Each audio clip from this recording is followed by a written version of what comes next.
underlying condition. So there mostly will not be any systemic conditions associated with these lesions. So etiopathogenesis, according to the literature, latest literature on angina bullosa hemorrhagica is published in the year 2020, and the etiopathogenesis is unknown. But previously in the year 1988, one particular practitioner has stated there is a link between chronic usage of inhaled corticosteroids, but current literature does not indicate any of this. Incidence and prevalence, again there is no study stating incidence and prevalence of this. And age predilection is, it is more common after 30 years, but then peak incidence is seen in the 5th decade of life, and it is noticed more common in females. So the clinical presentation is, most commonly it is located in the palate, being more common in the soft palate region, and then it seems like a superficial hematoma which will mostly burst by itself spontaneously, because as I said, it is exclusively in the oral region. So when it comes to oral, as we eat and due to the presence of teeth, it is going to be subjected to a lot of frictional forces. The lining of this is very thin, so it bursts spontaneously, maximum 2 days or in worst cases 1 week.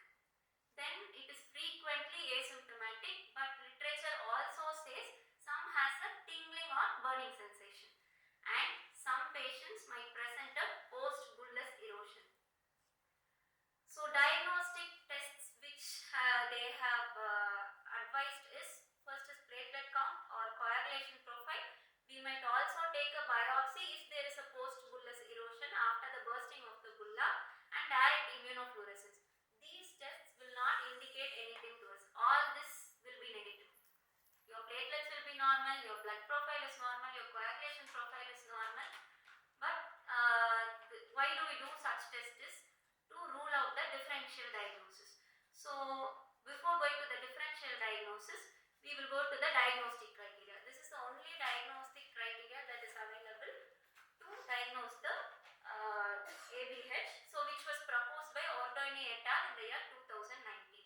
So he gave 9 criteria, of which 6 of the criteria, if it is possible, the lesion can be categorized under ABH, with the first and second criteria is mandatory. So the first criteria says it should have a notable hemorrhagic bulla or an erosion, and second is it is exclusive to the oral and the oropharyngeal region. Third will be mostly located in the palate, and fourth is there should have been a triggering event or some food after which the bulla has been developed. And then fifth criteria is it is recurrent in nature. There is no such thing that ABH disappears suddenly. It is recurrent in nature. And then sixth criteria is it heals without any scar. And seventh criteria is it is a painless lesion, might be tingling or burning. And the eighth criteria is normal platelet count and coagulation profile. Ninth is negative direct immunofluorescence.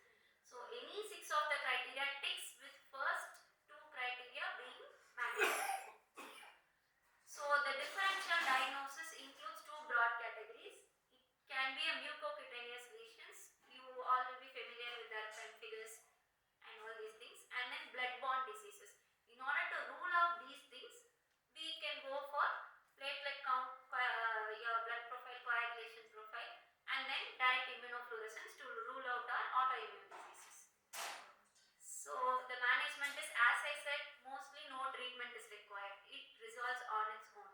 But if the patient says they are very much uncomfortable and want a relief, we could drain the bulla, and if suppose a post-bullous erosion is present, we could prescribe any topical analgesics and local care like chlorhexidine.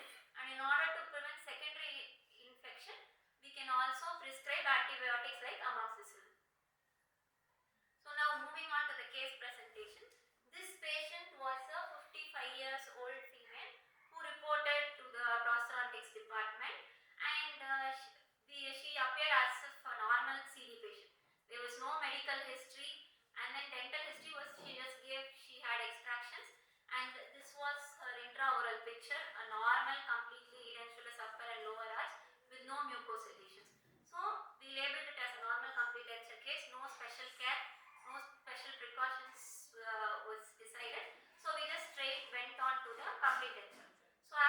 a complete denture, we usually call the patient for a 24-hour review. But the patient was not available. She came back after 3 days. She said she had pain on the right lower back tooth region. So when she opened her mouth, 3 days post insertion, we noticed something like this.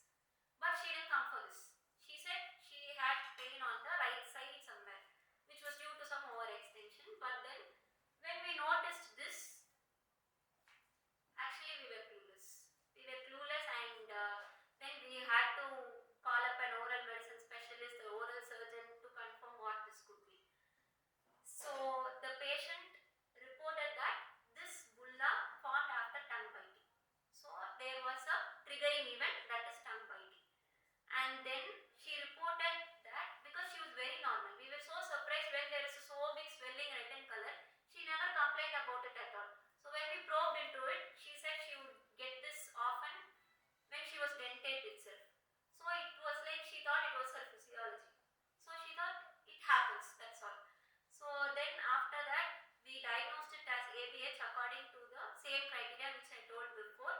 So the 6 things which we ticked was, the first thing, there was a bulla and it was exclusively in the oral region, and there was a triggering event which was tongue biting, and then it was recurrent according to the history the patient gave, and then it healed without the scars which we saw after the post-operative thing, and it was painless.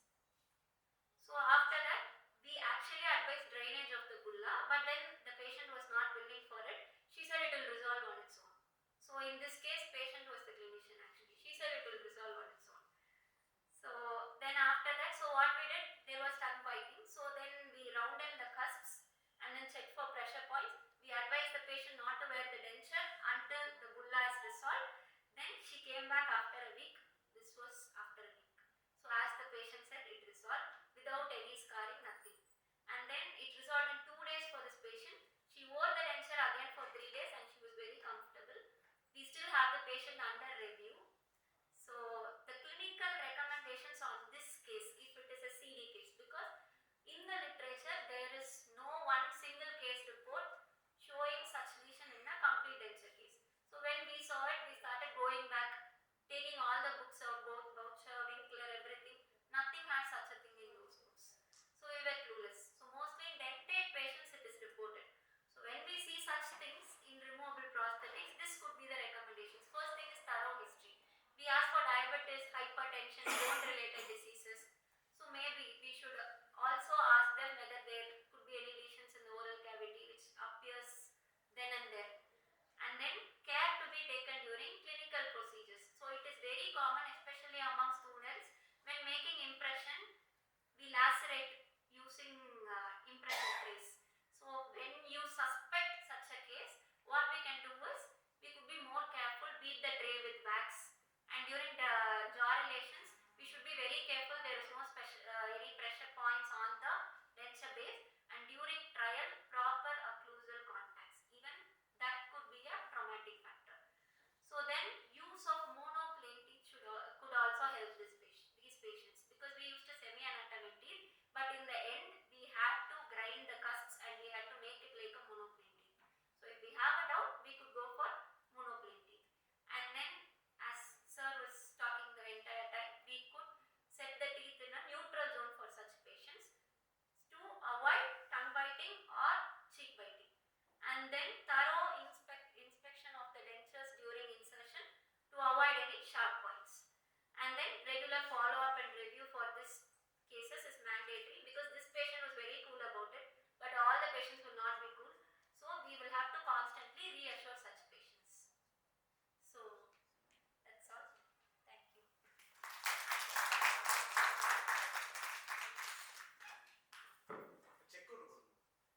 Thank you. Thank you, ma'am. I now call upon our President, immediate past President, Dr. Nagarajan sir, to felicitate Dr. Abhinaya for presenting her case craft and Monada's case craft session.